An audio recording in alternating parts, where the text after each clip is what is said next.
Hey everyone, it's Black Metal Werewolf making a brand new video for you this week. So I went to go see the new Nosferatu movie, and I thought I would just make this quick little video giving my thoughts and opinions on it. So to give a quick answer, here's what I thought. Dude, that movie sucked. How do they even call that a movie? That's bullcrap, dude. Let's go get our money back. But if you want to know why this movie was such a colossal waste of time, you can stick around and I will give a more in-depth reason as to why I think that. I do have a lot to say about this, so I'll try to keep the self-promotions very brief. Don't forget to follow me on social media, check out my podcast, and don't forget to like, share, and to subscribe. Okay, now that all of that is out of the way, we can get down to why Nosferatu 2024 is nothing but a symphony of horrible filmmaking. So right off the bat, I want to say that I really wanted to like this movie. I had heard so many amazing things from so many people, and when I got my tickets online, I was legitimately excited to go to the movie theater and actually watch it.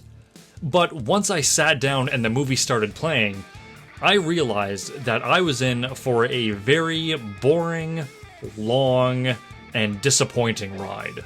So in terms of the plot, there isn't much I can say, mostly because this was a remake of a 1922 silent movie of the same name, which was an unauthorized adaptation of Dracula. So if you know the basic plot of Dracula, you know the basic plot of Nosferatu. So that the plot isn't something I had an issue with. What I had an issue with was the painfully dull execution of said plot. So just to be fair, the movie does start out pretty damn slow, but for horror movies, that's not really a bad thing, because it's a very common thing in horror movies to start out really slow, and then as things move along, the tension rises. The perfect example of this would be The Shining. If you've ever seen that, the first hunk of that movie is pretty slow and boring, but as the movie progresses, the tension just rises and rises until it hits its breaking point.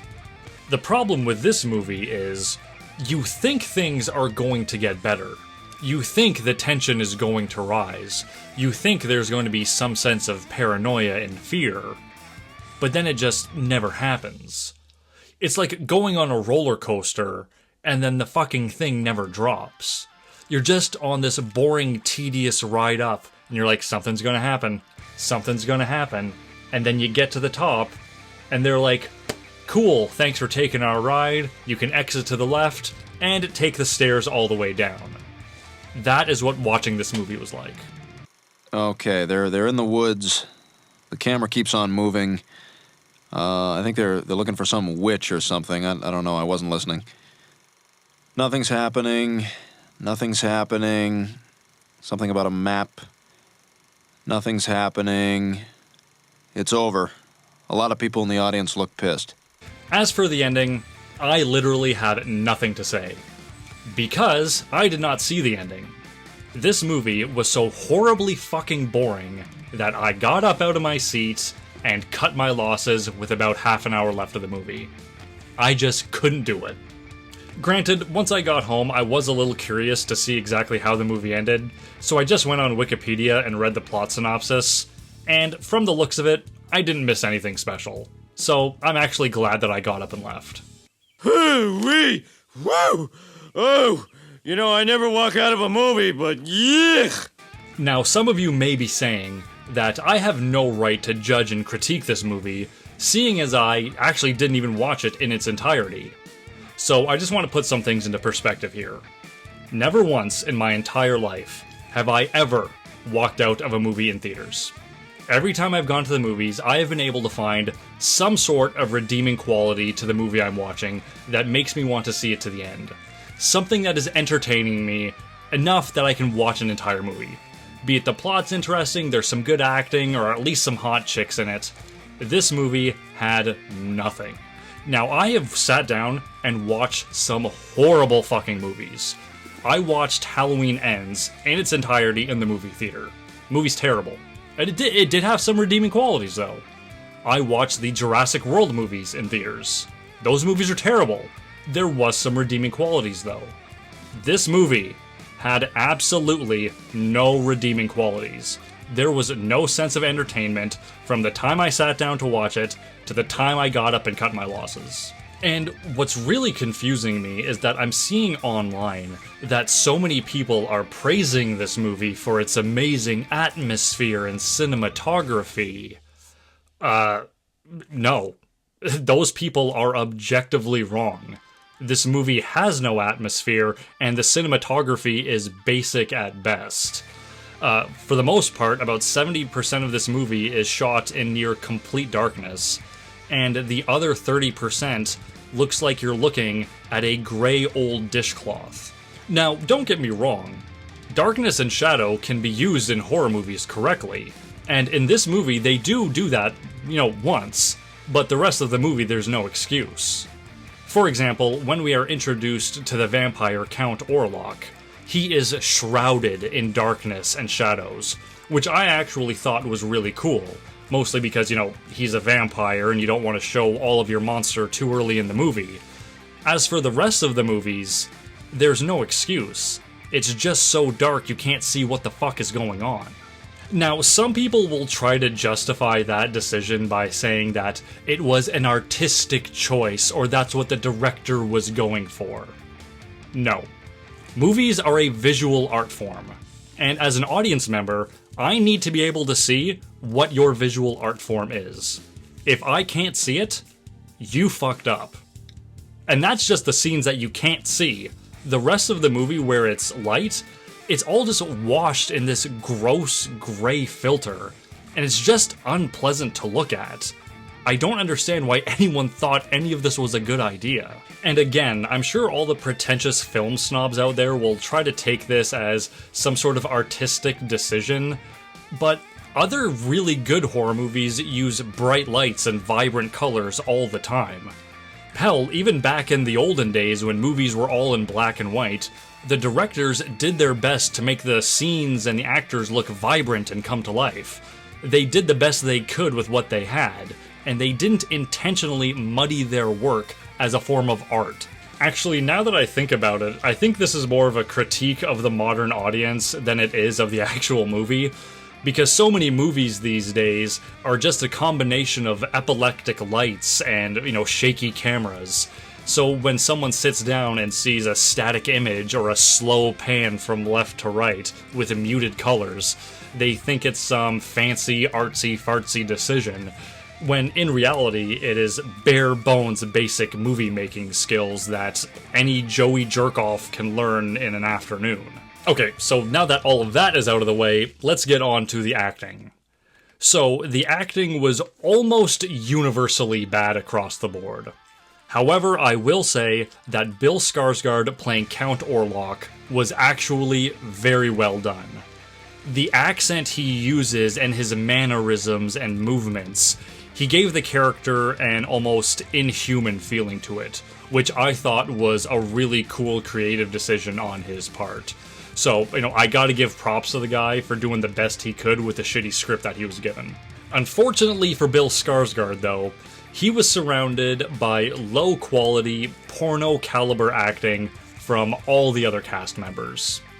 For some reason, everyone spoke in this half-assed British accent, even though the movie takes place in Germany. Don't worry, I'm sure that was another great artistic decision by the director. I'm sure he thought of that. The worst of them all had to have been Lily Rose Depp. That poor girl cannot act to save her fucking life. But the thing is, she's trying so fucking hard to prove that she's like a legitimate actress and not a nepo baby. But listen, sweetheart, this ain't the job for you. I don't think a lot of people whose parents are actors realize that acting is a learned skill. It's not a genetic trait. If your dad is a welder, that doesn't mean genetically you're a welder. You gotta go and learn how to do that shit on your own. Maybe he'll teach you, but you're not just gonna learn that because your dad knows a skill. So sweetheart, what you gotta do, take a couple of years off, get an acting coach, put in your 10,000 hours to master your skill, and then come back. Because this movie, you were not doing a good job. As for the rest of the cast, one half of them look like they didn't even want to be there, and the other half look like a bunch of deer in the headlights trying to remember their lines anytime someone spoke to them. I'm actually shocked that this is the product that we got. It's like the director saw these horrible performances, and he was like, that's it, baby, that's a wrap, we fucking got it, yeah! Where, if I was the director, and I saw this, my reaction would have been more like this. It needs... let me think about this, Alright, let's do it again, maybe a little better this time. Okay, now let's move on to what I think is the absolute worst part of this movie.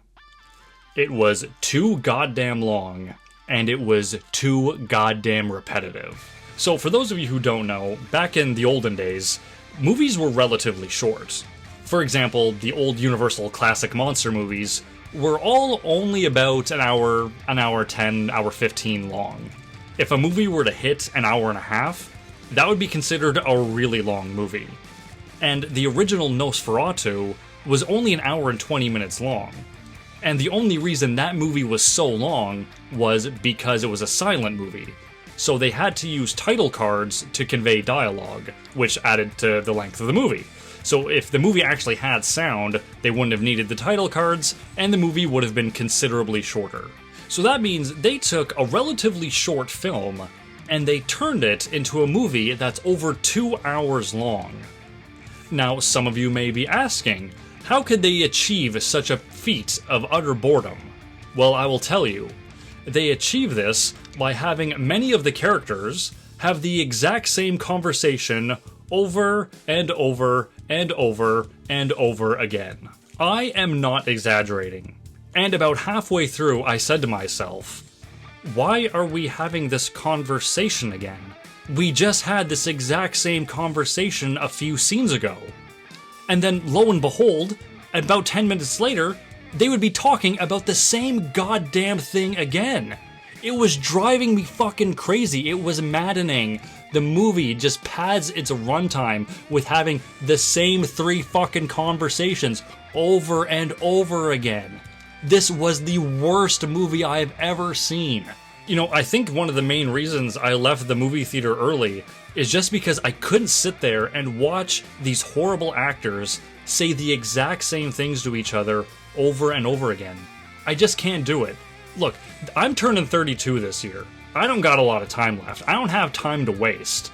If you have time to waste on this fucking movie, then God bless you. You got more time than I do. I can't do it. I can't fucking do it. So I was actually going to end the review here and wrap things up, but as I was looking online for more information about this movie, I came across a whole bunch of people praising this movie as this erotic, horny thriller. And I just gotta say that, once again, those people are objectively wrong. There was absolutely nothing erotic or sexy about watching these pale, sexless, androgynous people wearing 5 layers of Victorian-era clothing. The only way someone could find that sexually stimulating is if they were a eunuch who didn't know what sex was. There is one scene where one, at least somewhat attractive woman, you see her with her ass hanging out and you can kind of see one of her tits, but that scene is so brief that it probably won't give you blood flow. So there's that.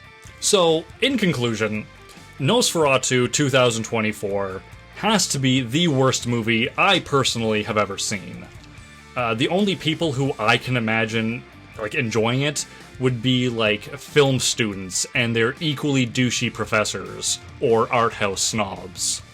But if you are just an average Joe like me who goes to the movie to be entertained, then there are far more better options out there that you can watch instead of wasting your time and money on this piece of shit. But for anyone interested out there, just so you know, you can watch the original Nosferatu from 1922 on YouTube for free. And there was another remake of that movie that came out in 1979, and that movie is really, really good too. It also has the same Nosferatu. Also, if you are really interested in this subject, years ago a movie was made called Shadow of the Vampire, and that's a movie about the making of Nosferatu. But in this version, they actually hired a real vampire to play Count Orlok, and all kind of silliness ensues. So there are plenty of other options you can watch instead of going to the movie theater and wasting your money. As for me, I really need to wash this bad taste out of my mouth, so I'm gonna go grab my DVDs and watch the very best thing that Nosferatu has ever appeared in. Wait!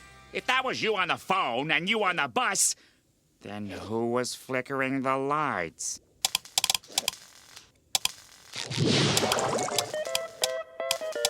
Nosferatu!